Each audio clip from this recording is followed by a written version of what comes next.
तो hello class 9 के प्यारे दोस्तों, आपका हमारे यूट्यूब चैनल पर स्वागत है। आशा करते हैं कि आप लोगों की तैयारी बेहतरीन तरीके से हो रही होगी। अगर आप इस चैनल पर नहीं हैं तो प्लीज़ हमारे चैनल को सब्सक्राइब कर लीजिए ताकि आपको इस प्रकार के जो है क्वेश्चंस मिलते रहें। ठीक है, तो आज हम लोग देखने वाले हैं क्लास 9 वालों के लिए जो मैथ होने वाला है उसका हम लोग मॉडल पेपर देखने वाले हैं। ये मॉडल पेपर जो है 2024-25 का है। अभी तक 2025-26 का मॉडल पेपर जारी नहीं हुआ है। अगर 2025-26 का मॉडल पेपर जारी हो जाएगा तो आप लोगों को सबसे पहले इस चैनल पर जो है उसका सॉल्व आपको बताया जाएगा। ठीक है, और सूचना भी दी जाएगी कि कब मॉडल पेपर जो है जारी हो गया है।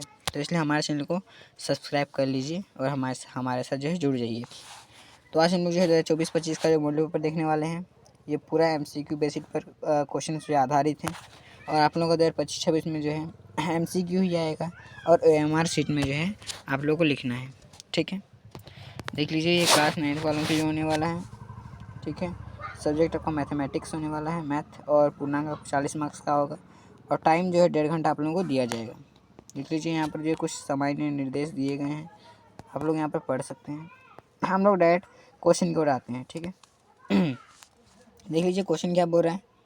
बोल रहा है कि 7x² + 6x - 2, इसमें x का गुणांक पूछ रहा है। x का गुणांक यानी कि x जो है किससे गुना में है। देख लीजिए यहाँ पर जो है जो 7x² है इसमें जो है x² के साथ जो है 7 जो है गुना में है, प्लस 6x मतलब कि x जो है 6 के साथ गुना में है और -2। तो हमें क्या पूछा गया है कि x का गुणांक पूछना है, बताना है। तो x का गुणांक क्या हो जाएगा, 6 हो जाएगा, क्योंकि 6 जो है इसके साथ जो है गुना में है, ठीक है नहीं। 6x मतलब कि 6 गुना x, तो x के साथ जो है 6 जो है गुना में है, इसलिए इसका right answer option number B हो जाएगा 6। ऑप्शन भी देख लेते क्या बोल रहा है। बोल रहा है 2, 6 -2 7, तो 6 हो जाएगा right answer option number B. ठीक है, 6 जो है x का गुणांक है। चलिए दूसरा नंबर सवाल देखते हैं हम लोग।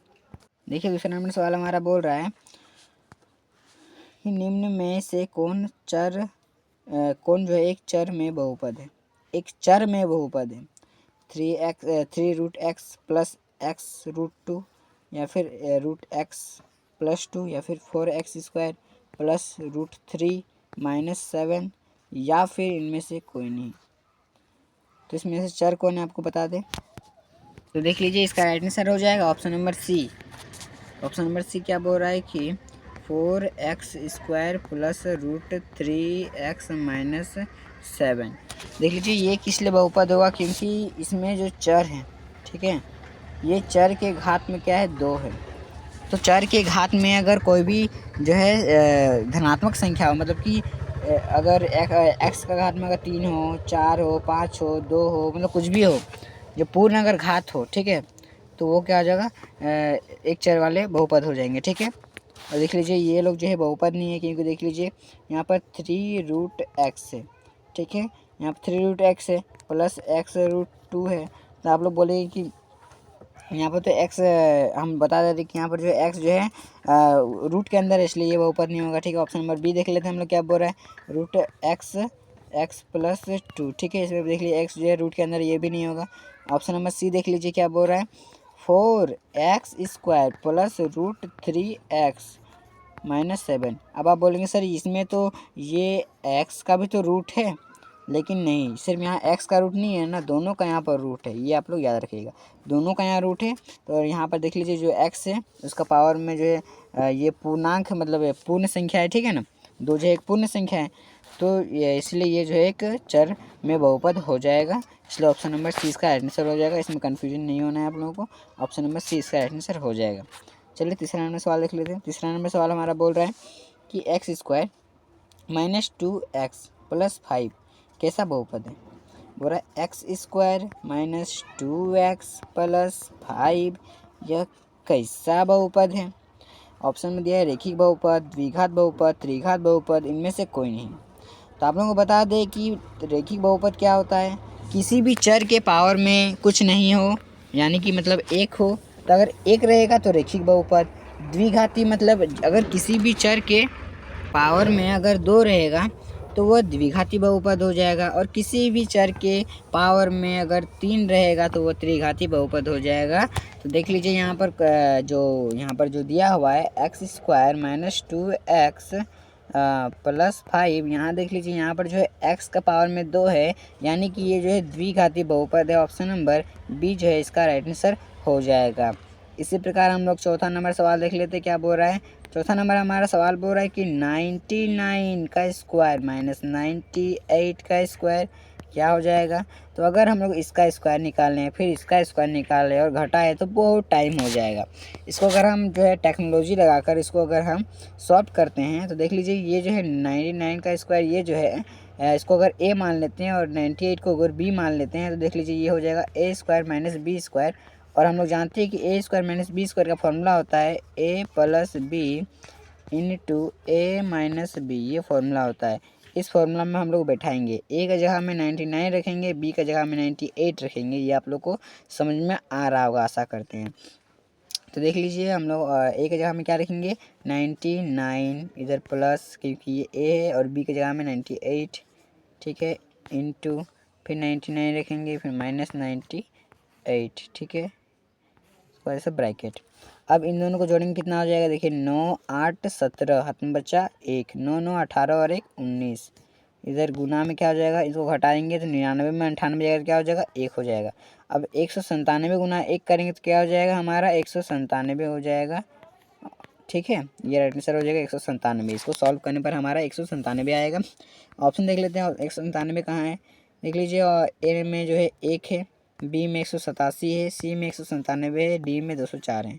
तो आपका right answer option number C हो जाएगा, क्योंकि 197 हमारा निकला था इसको सॉल्व करके, तो ऑप्शन नंबर सी इसका राइट आंसर हो जाएगा, ठीक है। चलिए हम लोग 5वां नंबर सवाल देख लेते हैं।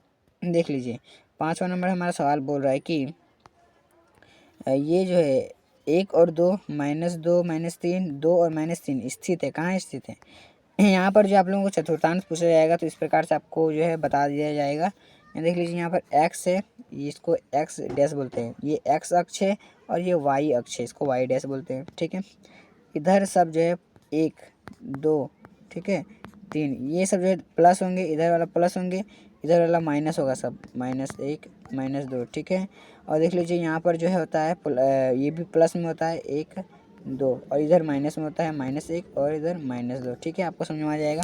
यानी कि x में जो है प्लस, इस रेखा पर x की रेखा में प्लस होगा, x डैश की रेखा में माइनस वाला जो संख्या होगा, y की जगह में प्लस वाला संख्या होगा, और y डैश का जो रेखा है उसमें जो है माइनस वाला संख्या होगा। तो देख लीजिए यहाँ पर बोल रहा है कि 1 और 2, देख लीजिए यहाँ पर आपको इस प्रकार से लिखा हुआ दिया है। तो सबसे पहले निर्देशांक निकाला जाता है, तो पहले x लिखा जाता है, इसके बाद y लिखा जाता है, यानी कि x की जगह में 1 है और y की जगह में 2 है, ठीक है। तो ये देख लीजिए यहाँ भी प्लस है, यहाँ भी प्लस है, देख लेते हैं ये कौन सा चतुर्थांश में है, तो इसको हम लोग इस छापेंगे, ठीक है।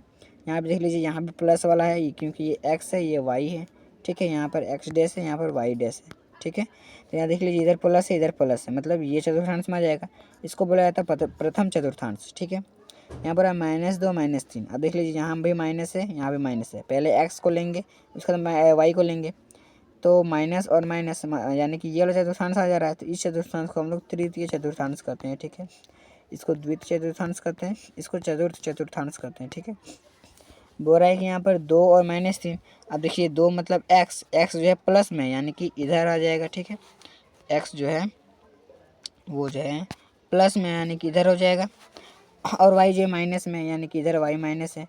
तो चतुर्थ चतुर्थांश यानी कि ये वाला जो है चतुर्थ चतुर्थांश में आ जाएगा, और ये वाला फर्स्ट में आ जाएगा, और ये वाला जो है थर्ड में आ जाएगा, ठीक है। तो हमें बोल रहा है कहाँ पर स्थित है। हाँ, तो ये सारी चीज़ें अलग अलग जगह में स्थित है, कोई प्रथम में स्थित है, कोई जो है तृतीय में स्थित है, कोई चतुर्थ में स्थित है कि नहीं। देख लेते हैं ऑप्शन क्या बोल रहा है। देख लीजिए ऑप्शन बोल रहा है कि प्रथम चतुर्थांश में स्थित है, या फिर एक ही चतुर्थांश में नहीं स्थित नहीं है, या फिर तृतीय चतुर्थांश में स्थित है, या फिर चतुर्थ चतुर्थांश में स्थित है। तो ऑप्शन नंबर 20 का आंसर हो जाएगा। बोल रहा है कि एक ही चतुर्थांश में स्थित नहीं है। आप लोगों ने देखा कि यहाँ पर ये जो है एक ही चतुर्थांश में स्थित नहीं थे, ये अलग अलग चतुर्थांश में स्थित थे। तो इसलिए ऑप्शन नंबर 20 का आंसर हो जाएगा। अगर आप हमारे चैनल पर अगर नहीं आए तो प्लीज़ हमारे चैनल को सब्सक्राइब कर लीजिए, ताकि जो है आप लोगों को इसी प्रकार के जो है इंपॉर्टेंट क्वेश्चन आपको मिलते रहें और मॉडल पेपर पे आपको मिल जाएगा। ठीक है, इसका सॉल्व भी मिल जाएगा 2025-26 का। देख लीजिए यहाँ बोल रहा है कि एक्स अक्ष से बिंदु -3, 5 की दूरी क्या होगी। देख लीजिए, इसके लिए हम लोग यहाँ पर छापेंगे।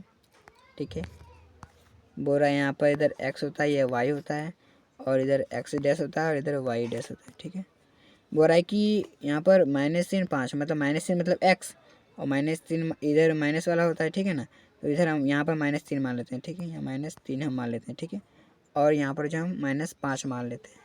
ठीक है, जब भी हम इसको मिलाते हैं, ठीक है ना, आपको बता दें, इसको हम सॉरी यहाँ पर तो 5 होगा ना, से 5 हो जाएगा क्योंकि इधर इधर वाला प्लस होता है। ठीक है ना तो हम लोग जब भी मिलाएंगे तो इस बिंदु से यहाँ से खींचेंगे और इस बिंदु तक ही हम इसको ले जाएंगे, और इस बिंदु यहाँ पर जो बिंदु हुआ इसको बोलते हैं -3 और 5। ठीक है, ये बिंदु होगा। ठीक है, आपको ये बता दें। तो हमें बोल रहा है कि दूरी क्या स्थित है, एक्स अक्ष से, ये जो अक्ष है इससे जो है इस बिंदु की दूरी हमें पूछ रहा है। यहाँ से यहाँ तक बिंदु दूरी पूछ रहा है। देख लीजिए, यहाँ से यहाँ तक की दूरी और यहाँ से यहाँ तक की दूरी दोनों समान है, यानी कि यहाँ से यहाँ तक की दूरी अगर 5 है तो यहाँ भी तो 5 ही होगा, है कि नहीं। तो ऑप्शन देख लेते हैं क्या बोल रहा है। ऑप्शन बोल रहा है 3 मात्रक या फिर 4 मात्रक या फिर 5 मात्रक या फिर 6 मात्रक। तो आपका क्या होगा, तो आप लोग बताइए, जल्दी बताइए। तो आपका जो ऑप्शन नंबर सी हो जाएगा 5 मात्रक, क्योंकि 5 दूरी थी, है कि नहीं, दूरी जो थी 5 थी, तो हम लोग 5 मात्रक इसका आंसर हो जाएगा। ठीक है, चलिए 7वां नंबर सवाल देख लेते हैं। 7वां नंबर सवाल हमारा बोल रहा है कि रेखा पर कोई भी बिंदु इस प्रकार का होता है। किस प्रकार का होता है, रेखा पर कोई भी बिंदु अगर होता है तो किस प्रकार का होता है। यहाँ पर कभी प्लस रहता है या फिर माइनस रहता है या फिर जीरो रहता है या प्लस रहता है या फिर प्लस रहता है और जीरो रहता है या फिर प्लस प्लस रहता है, ये हमें बोल रहा है। कोई भी रेखा पर अगर कोई भी बिंदु है तो किस प्रकार से रहेगा। तो आपको ये याद रखना है, ये जो है आपका जो है ये जो है ऑप्शन नंबर डी हो जाएगा, प्लस प्लस में रहता है। ठीक है, प्लस प्लस में ये रहता है। ठीक है, चलिए हम लोग 8वां नंबर सवाल देख लेते हैं। 8वां नंबर सवाल हमारा बोल रहा है कि समीकरण x + 2y = 6 का हल क्या होगा। और यहाँ ऑप्शन देख लीजिए, बोल रहा है 2 2, यानी कि इधर x है, इसको y बोलेंगे। तो x का जगह में हम लोग को 2 बैठाना है, y की जगह में 2 बैठाना है। ठीक है, चलिए हम लोग बैठाते हैं। बोल रहा है कि x + 2y = 6। x का जगह में 2 बैठाएंगे, +2 इधर गुना में ये है कि नहीं, तो गुना y के जगह में 2 बैठाएंगे बराबर 6। देखिए 2 + 2 दूनी 4 हो जाएगा बराबर 6। अब अगर हम 4 और 2 को जोड़ेंगे तो 6 आ जाएगा, यानी कि ये सही है। तो आप लोगों को ए नहीं मारना है, और भी देखना है कि अगर और भी सही हो जाए तो, क्योंकि देख लीजिए यहाँ पर जो है सभी दिया हुआ है। तो एक बार हम लोग सब चेक कर लेते हैं। देख लीजिए यहाँ पर जो है दिया है 0 और 3, मतलब x की जगह में 0 बैठाना है, y की जगह में 3 बैठाना है। ठीक है, देखिए यहाँ पर बोल रहा है x + 2y = 6। x का जगह में 0 बैठाना है, +2 × 3 = 6। 0 + 2 × 6 = 6, है कि नहीं। तो 0 और 6 को जोड़ेंगे तो 6 आ जाएगा, ये भी सही है। देखिए बच गए ना भैया। अब इसको भी एक बार बैठाना है, तो देख लीजिए यहाँ 6 और 0 दिया है, यानी कि x की जगह में 6 और y की जगह में 0, है कि नहीं। तो हम लोग क्या करेंगे, इस जो समीकरण है इसमें जो हम लोग बैठाएंगे, तो x + 2y = 6, x का जगह में 6 बैठाएंगे, प्लस y की जगह में 2 × 0, y की जगह में 0 = 6। अब 6 + 2 और 0 गुणा करेंगे तो 0 होगा बराबर 6। अब 6 + 6 करेंगे तो 6 + 0 करेंगे तो 6 ही आ जाएगा, मतलब ये भी सही है। अब जब तीनों जब ये सही है तो आपका ऑप्शन नंबर डी एकदम राइट आंसर हो जाएगा सभी। इसलिए आप लोगों को जो है हड़बड़ी में जो है नहीं मार देना है। ठीक है, आप लोगों को जो है सब पहले चेक कर लेना है। ठीक है, चलिए 9वां नंबर सवाल देख लेते हैं, और इसको अधिक से अधिक शेयर कीजिए क्योंकि ये मॉडल पेपर है और आप लोगों के एग्ज़ाम के लिए बहुत ही ज़रूरी है। और आपके जो मित्र हैं उनको भी जो है यह वीडियो मिल जाएगा, तो कोई भी आराम से सॉल्व कर सकते हैं। ठीक है ना, किस प्रकार का क्वेश्चन आ सकता है, ये मॉडल पेपर में बताया जाता है कि इस प्रकार से आपका क्वेश्चन पूछा जाएगा। ठीक है, तो मॉडल पेपर करना बहुत ज़रूरी होता है। देख लीजिए, बोल रहा है कि दो समांतर रेखाओं की ढलान होती है। बोल रहा है कि दो को समांतर रेखा है। अब समांतर रेखा क्या होता है आपको बता दें, रुकिए। समांतर रेखा क्या होता है, देख लीजिए, अच्छा सा नहीं बन रहा है। समांतर रेखा मतलब सीधा। समांतर रेखा मतलब कि ये जितनी भी दूर जाएगी आपस में कभी भी कटेगी नहीं, ठीक है, आपस में कभी भी कटेगी नहीं, ये आपको याद रखना है। इसका मतलब कि यहाँ पर जितना दूरी रहेगा, अगर यहाँ 2 सेंटीमीटर है तो इस स्थान में भी 2 सेंटीमीटर होगा दूरी। यहाँ से यहाँ की दूरी जो है 2 सेंटीमीटर यहाँ भी होगा, यहाँ से यहाँ की दूरी 2 सेंटीमीटर होगा। यानी कि मतलब सटीक भी नहीं, जहाँ से वो जा रही है वहाँ ही जाएगी। कहने का मतलब कि ये अपना रास्ता, ये भी अपना रास्ता, कभी भी कटेगी नहीं और इसकी दूरी जो है समान रहेगी। इसको बोलते हैं समांतर रेखा। तो बोल रहा है कि दो समांतर रेखाओं की ढलानें होती हैं। ये जो है ढलाने मतलब ये वाला जो दूरी है ये क्या होती है, हर जगह जो है समान होती है। इसलिए आपका ऑप्शन नंबर ए जो है राइट आंसर हो जाएगा, समान। ठीक है, चलिए 10वां नंबर सवाल देख लेते हैं। देखिए 10वां नंबर सवाल हमारा बोल रहा है कि जिस आयत की सभी भुजाएं बराबर हो उसे क्या कहते हैं। ये हम लोग आयत छापने हैं, ठीक है, मतलब आयत में चार भुजा वाला आकृति, जो चार भुजा वाला है। अब इसके आपको लग रहा है कि ये जो है हर चारों भुजाएं जो है आपस में बराबर हैं। तो जब ये चारों भुजाएं आपस में बराबर हैं तो इसको हम लोग क्या बोलेंगे, तो इसको हम लोग बोलते हैं वर्ग। ये आपको याद रखना है, ठीक है, क्या बोलते हैं हम इसको, वर्ग बोलते हैं। ऑप्शन नंबर सी जो है इसका राइट आंसर हो जाएगा, ऑप्शन नंबर सी वर्ग। ठीक है, 11 नंबर सवाल देख लेते हैं। 11 नंबर सवाल हमारा बोल रहा है कि वह कोण जो 180 डिग्री से अधिक है तथा 360 डिग्री से कम हो, क्या गलत है। देख लीजिए, यहाँ पर जो है 90 डिग्री है, ठीक है, और ठीक है, बोल रहा है कि 180 डिग्री से अधिक है, लेकिन जो है ये जो है 360 डिग्री से जो है कम है, 360 डिग्री से कम है।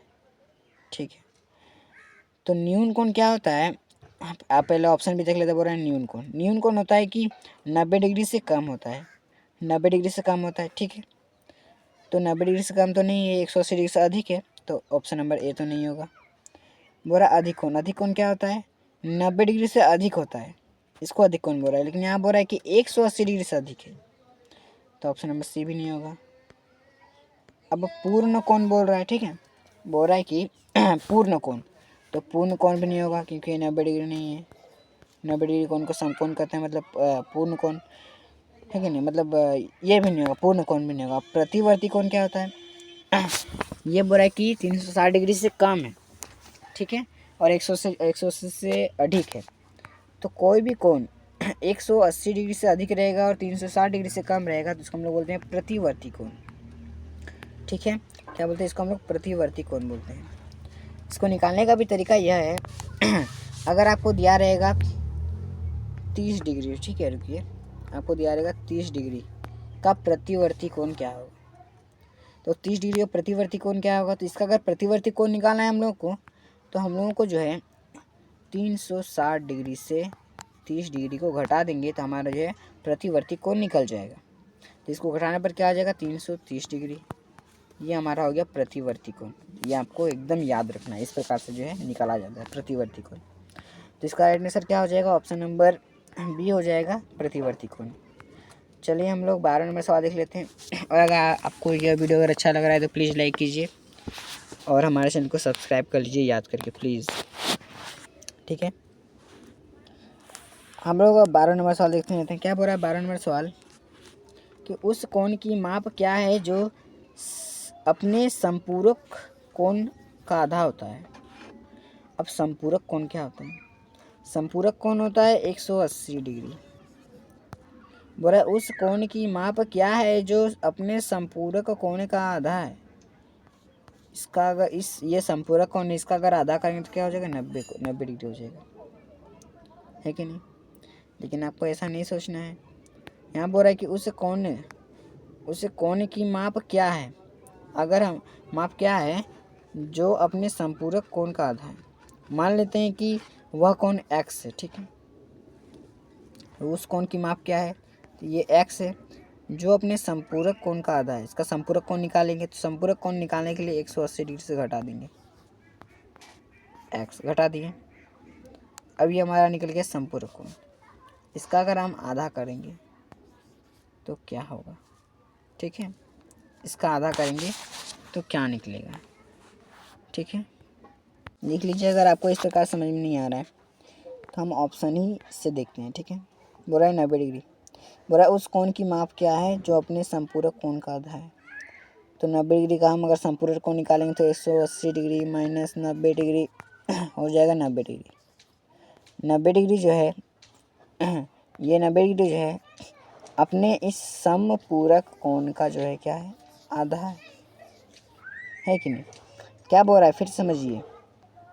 बोल रहा है कि उस कोण की माप क्या है, उस कोण की माप क्या है जो अपने संपूरक कोण का आधा है। अगर हम 90 डिग्री का अगर संपूरक कोण निकालेंगे तो मतलब 180 डिग्री से घटा दिए तो हमारा निकल गया 90 डिग्री। अब ये जो 90 डिग्री निकला अपने इस संपूरक, ये जो है देखिए इसका संपूरक कोण जो है ये हो गया। तो बोल रहा है उस कोण की माप क्या है, इस कोण का माप जो है क्या है जो अपने संपूरक कोण का आधा है, इसका जो है आधा है ना। अच्छा रुकिए, ये बहुत ही भयानक सवाल आपको हमको तो लग रहा है, क्योंकि देखते हैं हम लोग। चलिए फिर से बनाते हैं, फिर से हम एक्स मान के बनाते हैं, ठीक है। बोल रहा है कि कहाँ गया क्वेश्चन रुक जाइए, ये रहा क्वेश्चन। क्या बोल रहा है उस कोण की माप क्या है जो अपने संपूरक कोण का आधा है, ठीक है। तो हम मान लेते हैं वह कोण x है, इसका संपूरक कोण निकालेंगे तो 180 डिग्री माइनस x हो जाएगा। इसका आधा अगर कर दें तो हमें जो है वह कोण पता चल जाएगा, ठीक है। आपको समझ में नहीं आया, देखिए समझिए फिर से। बोल रहा है उस कोण की माप क्या है जो अपने संपूरक का आधा है। तो संपूरक कोण निकालने के लिए 180 डिग्री से घटाएंगे x, इसका आधा करेंगे, ठीक है। इसका आधा करने पर क्या आ जाएगा हम लोगों का, उस कोण की माप आ जाएगा। और उस कोण की माप क्या हम लोग माने हैं, x माने, ठीक है। तो इधर क्या आ जाएगा x, मतलब कि x का मान इस समीकरण से हमारा जो है निकल जाएगा, ठीक है। आप लोग समझ में आ रहा है, फिर समझिए कि बोल रहा है उस कोण की माप क्या है जो अपने संपूरक से आता है। तो हम x माने उस कोण को, ठीक है। अब उस कोण का संपूरक कोण निकाले तो 180 डिग्री माइनस x की। संपूरक कोण निकालने के लिए 180 डिग्री माइनस जो भी होता है उसको घटा दिया जाता है। तो x माने तो x से घटा दिए, अब उसका आधा कर दिए। अब आधा करने पर क्या निकल जाएगा हमारा, वही जो है हम लोग जिसको माने वही निकल जाएगा। तो उसके बराबर हो जाएगा, ठीक है, उसके बराबर हो जाएगा। तो हम लोग क्या करेंगे, इसको सॉल्व करेंगे। देख लीजिए सॉल्व करेंगे इसको हम लोग, ठीक है ना। रुकिए, तो देख लीजिए ये जो 2 गुना इधर बटा में है, बराबर क्या उस साइड जाएगा तो क्या हो जाएगा, गुना में हो जाएगा। तो इधर हो जाएगा 2x बराबर 180 डिग्री माइनस x, ठीक है। अब ये माइनस x जो है बराबर की इस साइड जाएगा तो क्या हो जाएगा, प्लस हो जाएगा, ठीक है। क्या हो जाएगा, प्लस हो जाएगा। तो इसको हम लोग लिखेंगे इधर 2x प्लस x बराबर 180 डिग्री, ठीक है। रुकिए थोड़ा सा हम लोग को जो है साफ़ करने दीजिए, ठीक है। हो गया, इधर कंप्लीट हो गया हमारा। देख लीजिए इतना समझ गए आप लोग, समझने के बाद देख लीजिए अब इधर हो गया इतना, इधर इतना हो गया, ये 2x प्लस x बराबर 180 डिग्री हो गया। अब जो है इन दोनों को जोड़ेंगे तो क्या आ जाएगा, 3x बराबर 180 डिग्री। अब ये x जो है गुना में है, बराबर के उस साइड जाएगा तो बटा आ जाएगा, ठीक है।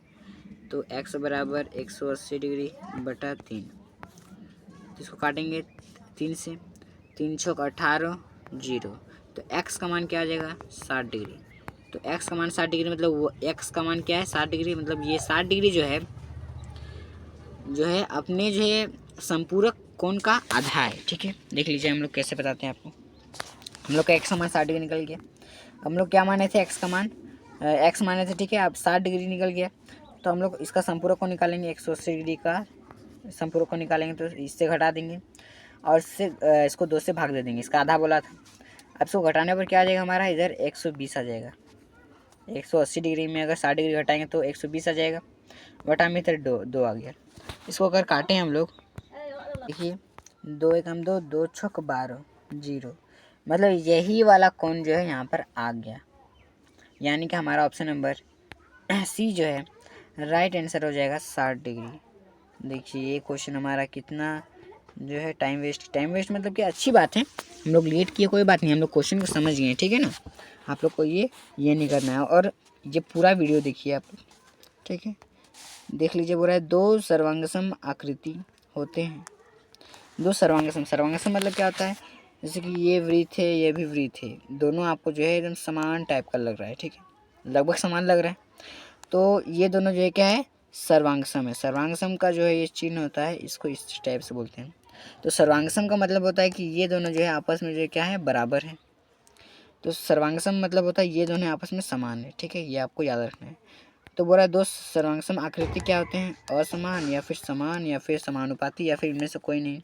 तो दो सर्वांगसम आकृति जो है क्या होते हैं, आपस में जो है समान होते हैं। ऑप्शन नंबर बी जो है आपका राइट आंसर हो जाएगा, ठीक है। चलिए 14 नंबर सवाल लिख लेते हैं। 14 नंबर सवाल बोल रहा है कि त्रिभुज ए बी सी सर्वांगसम त्रिभुज पी क्यू आर है, तो पी आर बराबर दिखाना है। हम लोग को जो एक त्रिभुज छापना है, त्रिभुज ये हो गया, दो त्रिभुज छापना पड़ेगा, रुकिए, एक ये त्रिभुज एक ये त्रिभुज, यहाँ बोल रहा है ए, ठीक है, बी सी और इधर हो गया पी क्यू आर, ठीक है, ये दोनों आपस में सर्वांग सम है, ठीक है, ये दोनों आपस में क्या है, सर्वांग सम है। तो हम लोग क्या बोल रहा है, तो पी आर बराबर है पी आर जो किसके बराबर है, तो जब भी सर्वांग सम होता है तो आपको बता दें, ये जो भुजा है इसके बराबर होगा, ये जो भुजा है इसके बराबर होगा और ये जो भुजा है इसके बराबर होगा, ठीक है। तो हमें बोल रहा है पी आर, ये पी आर जो है किसके बराबर है, तो पी आर जो है ए सी के बराबर है, ठीक है। ए सी कहाँ है, देख लेते हैं ए सी जो है कहाँ पर है, तो ए सी जो है ऑप्शन नंबर जो है ए में स्थित है आपका ए सी, तो ए सी जो है राइट आंसर हो जाएगा। चलिए 15 नंबर सवाल देख लेते हैं। देखिए 15 नंबर सवाल बोल रहा है कि यदि एक चतुर्भुज के कोण 3:1:6:5 के अनुपात में है, तो इस चतुर्भुज का सबसे छोटा कोण का मान क्या होगा। तो सबसे पहले आप सोचेंगे कि एक जो है वो छोटा हो जाएगा, लेकिन नहीं, ऐसा नहीं मानना है आप लोगों को, पहले एक बार बना के देखना है। तो इसलिए पहले हम लोग जो है इसको मानेंगे, पहला कोण 3x हो गया, दूसरा कोण 1x हो गया, तीसरा कोण 6x हो गया और चौथा कोण 5x हो गया, ठीक है। अब चतुर्भुज के जो चारों कोनों का योग क्या होता है, 360 डिग्री होता है। इनको जोड़ने पर क्या आ जाएगा हमारा, 360 डिग्री आ जाएगा, ठीक है, बराबर 360 डिग्री, इसके बराबर हो जाएगा। अब देख लीजिए यहाँ 3x है, यहाँ पर 1x 4x हो गया, यहाँ 6x 4 और 6 10x हो गया और यहाँ 5x 15x हो गया, 15x हो गया। तो ये लिखेंगे 15x बराबर 360 डिग्री, ठीक है। अब ये 15 जो है गुना में है, बराबर के उस साइड जाएगा तो क्या हो जाएगा, बटे में हो जाएगा, ठीक है। इसको बटे में ले जाते हैं, x बराबर 360 डिग्री बटे 15। अब इसको अगर काटेंगे तो 15 को 15, 15 दूनी 30, 15 45, तो 15 दूनी 30 में पहले काटेंगे, यहाँ 6 बचा, 60 हो गया, 15 को 15, 15 30, 15 45, 15 चौक 60, 24। तो देख लीजिए इसका जो है 24 डिग्री निकल गया, 24 डिग्री जो है इसका राइट आंसर हो जाएगा। देख ले तो ऑप्शन में क्या है, ऑप्शन में है 90 डिग्री, 24 डिग्री, 62 डिग्री, 18 डिग्री, तो इसका राइट आंसर जो है ऑप्शन नंबर बी हो जाएगा 24 डिग्री, ठीक है। आज की वीडियो में हम लोग इतना ही करते हैं 15 नंबर सवाल तक। अगली वीडियो में हम लोग 16 नंबर सवाल से देखेंगे, ठीक है, क्योंकि ये बहुत ही लंबा वीडियो हो जा रहा है। देखिए 28 मिनट हो गया है, तो हम लोग अगली वीडियो में जो है उसके बाद सवाल देखेंगे। तो अगर आपको ये वीडियो अगर अच्छा लगा है तो प्लीज़ हमारे चैनल इस वीडियो को लाइक कीजिए और हमारे चैनल को जो है सब्सक्राइब कर लीजिए, ताकि आप लोगों को जो है इसी प्रकार के जो वीडियो मिलते रहें, क्योंकि हम यहाँ पर जो है बहुत ही इम्पोर्टेंट वीडियो अपलोड कर रहे हैं, जो कि आप लोगों के एग्ज़ाम के लिए बहुत ही ज़रूरी होता है। और ये अधिक से अधिक शेयर कीजिए, ताकि हाँ हमारे साथ जो है बहुत सारे जुड़े, और प्लीज़ हमारे सपोर्ट में रहिए, क्योंकि हम छोटे यूट्यूबर हैं, तो प्लीज़ हमारा सपोर्ट कीजिए, ठीक है। चलिए हम लोग यहाँ ही वीडियो समाप्त करते हैं। जय हिंद, जय भारत।